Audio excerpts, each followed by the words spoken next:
So you are pregnant. Congratulations. I know that one of the first things that is probably going through your mind right now is how your life is about to change. And now more specifically in this video, we are going to be talking about the dietary changes that you are having to go through during pregnancy. So we're going to be talking about all of the foods that you should be aware of / cautious of, and why you should be cautious of those things while you are pregnant.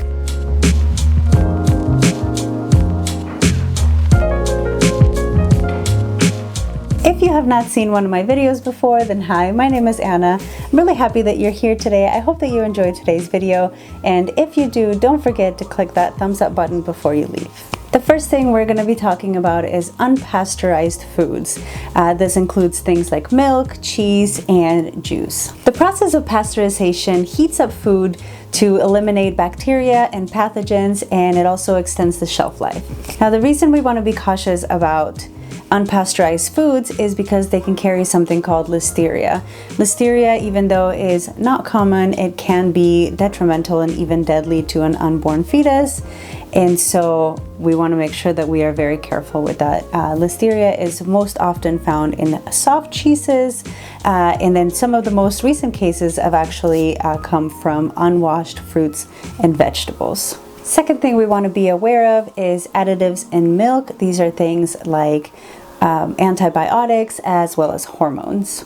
The easiest way to avoid drinking milk with antibiotics is to either choose a milk that is 100% organic, or at the very least, if you can't do organic, make sure that you are choosing one that says no antibiotics added. Livestock are often given extra hormones in order to increase growth and production. Some of the things that are given to livestock are things like estrogen, progesterone, testosterone, and even a lot of other synthetic hormones.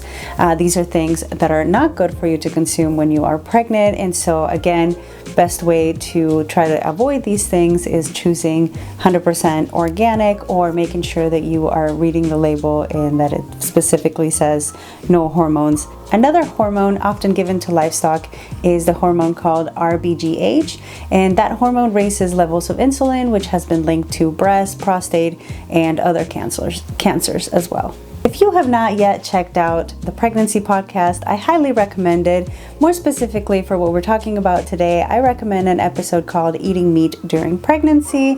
I will make sure to leave that linked down below. Another important one that we want to be cautious of is processed meats. Now, the main reason why we want to be cautious of processed meats is because of something called nitrates and nitrites.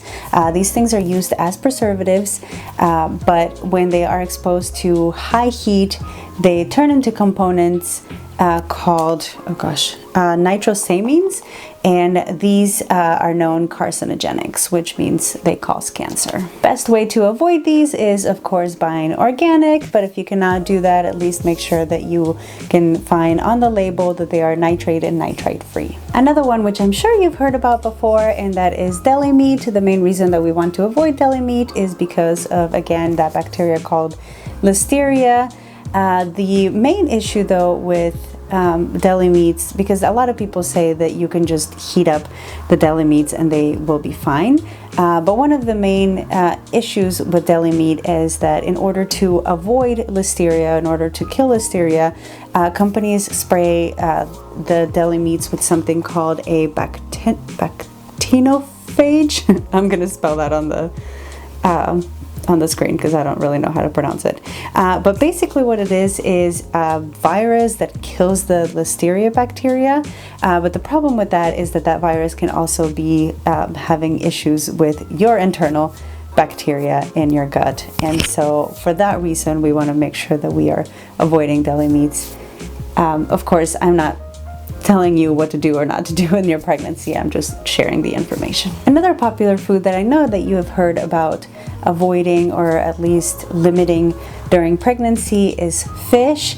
But actually fish is recommended during pregnancy, but there's just some things that you have to be aware of or cautious of. Benefits of eating fish are, of course, that they are very high in omega-3s, DHA, ALA, as well as EPA. All of those things are really good for you. DHA more specifically is very important for brain development and retina development, so your baby's eyesight. And even the American College of Obstetricians and Gynecologists recommends that you consume 8 to 12 ounces of fish a week while you are pregnant. Now, the reason they say that you want to be cautious when it comes to food is because there are some fish and other seafood that are very high in mercury, and that is definitely something that you want to avoid during pregnancy. When mercury is consumed in high doses, it turns into a neurotoxin in your body, which can affect your nervous system. It has also been linked to lower IQs in babies, as well as developmental issues. Now, the FDA has a complete list of all the mercury levels of all the seafood, so I will make sure to link that down below so that you can check out what seafood you should and shouldn't be consuming. The other thing to think about when it comes to fish is eating raw fish. The main reason why raw fish is not recommended during pregnancy is because raw fish can carry bacteria, parasites, and even viruses. Now, another food that you want to be cautious of is raw eggs or undercooked eggs. The main reason for that is because they can carry a bacteria that can give you food poisoning, which of course you don't want when you're pregnant. Another big one to be aware of when you are pregnant is, of course, eating foods with pesticides. Pesticides have been linked to ADHD, as well as poor intellectual development, structural changes in the developing brain, poor memory, and lower IQs. Now, of course, the best way to absolutely ensure that you are not eating foods with pesticides, especially fruits and vegetables, is making sure that you are buying everything organic. But I know that that's not something that is either easily available or affordable for everyone. And so the best way that you can try and avoid some of the things that are higher in pesticides and maybe be able to buy those organically, and certain things that maybe are not as high or that you can try and avoid, is by following what is called the Dirty 12, and that gives you basically the 12 highest ranked pesticide foods, which those you could choose to buy organically. And then there is also the list of the Clean 15, which are the lowest rated pesticide foods, which you can try and just buy normally and maybe wash them a little bit better. If you cannot afford to buy anything organically, make sure that you are washing your fruits and vegetables very well before you're eating them. And as I mentioned before, you want to make sure that you are washing all your fruits and vegetables very well because of that Listeria bacteria that we talked about earlier.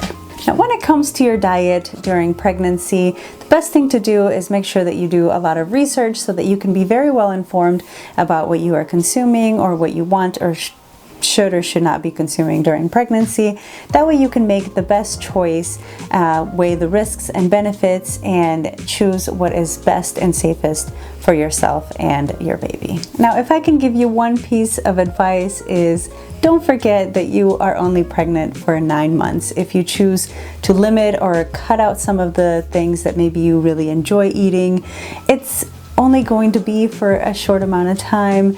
You are in mom mode and you are protecting your body, protecting your baby, and that is really what is important right now. It only lasts for 9 months, and very soon you are going to be able to eat everything and anything that you want, and it's going to be worth it. And it's going to actually probably taste better when you actually get to eat it again. I myself have cut out caffeine altogether for all my pregnancies, and I am a huge coffee lover, and I am obsessed and dare I say addicted to coffee. So that's been tough for me. But when I do get that cup of coffee after I give birth, it's so good.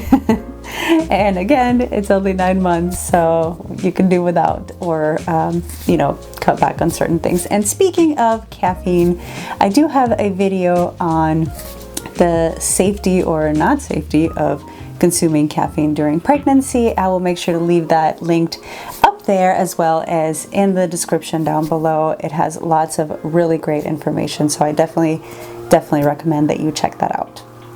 That is it for today's video. I hope that you enjoyed. Again, please leave a thumbs up or click on that thumbs up down below to let me know that you enjoyed today's video.